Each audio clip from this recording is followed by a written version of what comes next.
Sejam muito bem-vindos a mais um episódio, o episódio número 71 do Política que Interessa, onde vou abordar a ambição ou a falta dela de Portugal e da União Europeia. Venham comigo. Nos últimos tempos tenho pensado muito sobre o estado da política em Portugal, não só sobre os partidos, mas mesmo a forma como discutimos, como decidimos e como olhamos essencialmente para o futuro.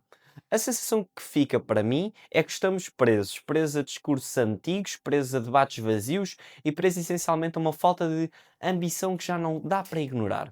Hoje quero tentar falar sobre isso. A primeira sensação que quero falar é que Portugal está a passar por uma crise de representação. E atenção, não é uma falta de interesse. Acho que as pessoas continuam a preocupar-se com a política, porque ao fim e ao cabo continuamos a discutir salários, habitação, imigração e o futuro. Ou seja, o problema é que não se revê em quem devia falar por elas sobre a política, sobretudo os jovens. Não estamos desligados, estamos sim desiludidos. Vemos partidos presos a discursos velhos, repetitivos, quase automáticos. E quando finalmente os políticos tentam falar com os jovens, parece que fazem de uma forma forçada, artificial, como se estivessem a tentar imitar um dialeto que claramente não conseguem dominar. Fica sempre assim a sensação de que muitos políticos vivem numa bolha completamente diferente daquela onde está o país real. E quando existe esta distância, cria-se o espaço para o que já falei aqui, o populismo. Não porque este movimento traz soluções, raramente traz, também já abordei aqui isto, mas sim porque ocupa um vazio que os partidos tradicionais deixam. O populismo aparece como assim uma resposta grande à frustração, não como alternativa séria, mas junta-se a isto uma clubite partidária, ou seja, temos o populismo e uma clubite partidária que faz parte da doença política portuguesa. Pessoas a defender partidos como se fossem clubes de futebol, sem olhar para argumentos, propostas ou até mesmo consequências. Somos nós contra eles, sempre. E este ambiente, obviamente, não vai ajudar em nada. Trava o debate, mata a nuance e empurra muita gente para fora da discussão. O resumo disto tudo para mim é muito simples. Portugal não tem de todo um problema de desinteresse político. Tem sim um problema de desilusão. E quando esta se instala, as pessoas afastam-se não porque não querem saber, mas sim porque claramente deixam acreditar que alguém as consegue representar de forma honesta e clara. E quando existe esta falta de representação, quando ninguém sente que alguém fala realmente por eles, acontece o que vemos hoje. Ambiente político dominado pelo ruído. Fala-se imenso, conversa-se muito pouco. Os debates na televisão deixaram de ser espaços para esclarecer ideias. São meros espetáculos, são competições. Ninguém entra para ouvir, entra-se para marcar uma posição firme, para deixar uma frase que depois tenta-se que circule nas redes sociais ou até mesmo para ser comentada num painel qualquer.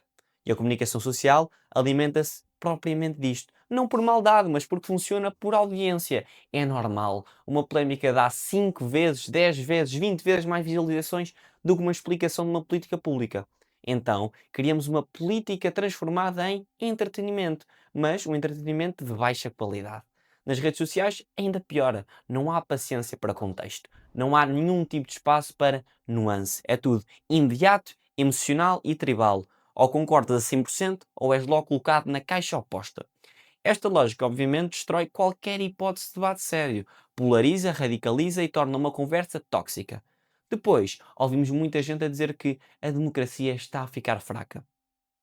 Eu não acho que esteja. A democracia continua, a meu ver, bastante sólida. O que está fraco é o debate que devia fortalecê-la. Se não há conversa séria, só há barulho, se só há extremidades a falar, a democracia obviamente vai perder qualidade.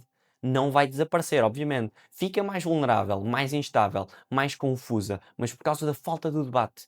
E é esse o ambiente onde nós estamos. Ruído e muito, muito, muito, muito, e nunca é pouco reforçar esta fraca quantidade de conteúdo político sério. Ou seja, o que é que temos aqui? Esta falta de representação e o excesso de ruído. Qual é que é a consequência ainda mais séria? Deixamos de conseguir discutir o que realmente interessa. E para mim, a questão mais importante hoje é esta. Portugal, o nosso país, está a crescer ou está parado? Porque a sensação que eu tenho, e que acho que muitos jovens e portugueses têm, é que o país claramente estagnou. Não estamos em colapso, não estamos numa crise total, mas também não estamos a avançar, não conseguimos. E isso é talvez o mais perigoso, o imobilismo. Os salários claramente que não conseguem acompanhar o custo de vida, a habitação é um tópico que continua impossível, há falta de oportunidades de trabalho reais e os jovens continuam a olhar para fora como a única solução viável. Isto não é um problema económico, é um problema psicológico. É um país que não consegue de todo inspirar, que não passa ambição, obviamente, não vai conseguir oferecer um caminho claro. E esta falta de propósito nota-se na política.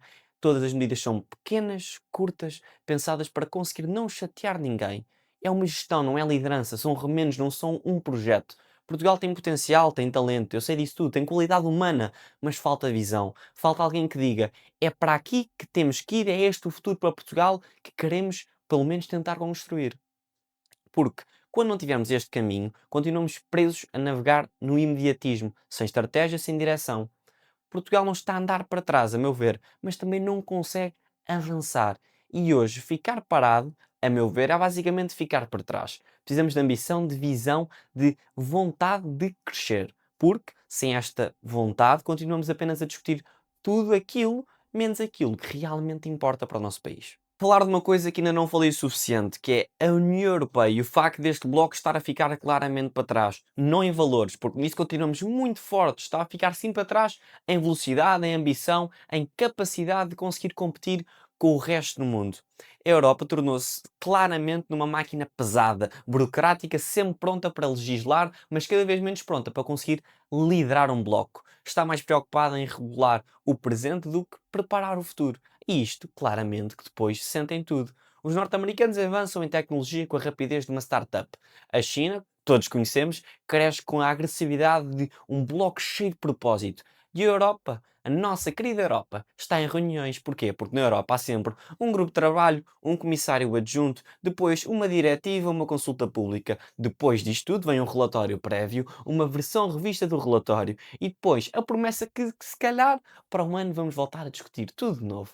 É um continente que pensa muito e decide muito pouco. E isto, claramente, que depois tem impacto direto em Portugal, porque se a Europa anda devagar, Portugal tem a tendência de andar ainda mais devagar. Ficamos à espera do bloco para perceber para onde é que vamos, e quando a Europa não sabe o caminho, ficamos, obviamente, parados. Depois, perante este cenário, ficamos super surpreendidos quando vemos jovens a emigrar, empresas estrangeiras a não nos conseguirem levar o nosso mercado a sério e países mais pequenos a ultrapassarem-nos com facilidade. Este bloco fala muito de transição digital, mas produz muito poucas empresas verdadeiramente disruptivas. Fala ainda mais de inovação, mas cria um ambiente regulatório tão, mas tão denso que quem quer inovar prefere ir para Londres, Singapura ou até mesmo para os Estados Unidos. Fala também de competitividade, mas fecha-se em debates internos intermináveis. E tenta falar, obviamente, futuro, mas está claramente, a meu ver, colado ao passado. E há uma coisa que me incomoda particularmente. Este bloco tornou-se moralmente muito forte e politicamente muito muito fraco. Porquê? Somos ótimos a escrever declarações, a defender princípios, a exigir conduta democrática ao resto do mundo. Mas, quando chega a nossa hora de agir, hesita. É cautelosa, é lenta e é preocupada com cada detalhe jurídico, cada nuance diplomática, cada sensibilidade das mais pequeninas, internas. Enquanto isso, meus amigos, o mundo não tem esperado. O que está a faltar à Europa é claramente, é exatamente o que falta a Portugal.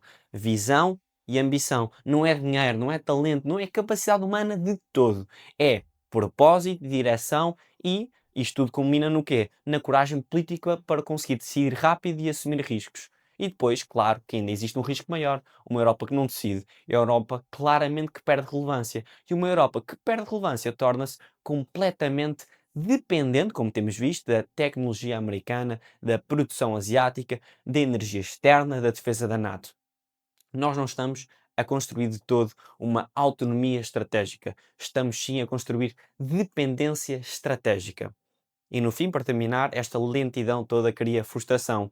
E a frustração abre o espaço para o populismo, radicalização e a ideia de que Bruxelas não nos representa. A Europa está claramente a criar as condições perfeitas para que movimentos mais anti-União Europeia cresçam. Não porque os movimentos, como já disse, sejam a solução. Não são. Mas porque a Europa falha e continua a falhar em conseguir mostrar capacidades sobre liderar o futuro. A Europa não está em colapso, mas está mais lenta para o mundo em que se vive, tão rápido, tão ágil. E neste mundo que acelera todos os dias, andar devagar, como já disse em relação a Portugal, é o mesmo que está a recuar. Chegamos assim ao fim de mais um episódio do Política que Interessa, o 71, onde falei da falta de ambição e de propósito que Portugal representa e que se deixa um bocadinho levar pela falta de foco e de rumo da União Europeia. Obrigado por estarem desse lado, deixo aqui as minhas redes sociais em cima. Na próxima semana voltamos a encontrar. Até lá.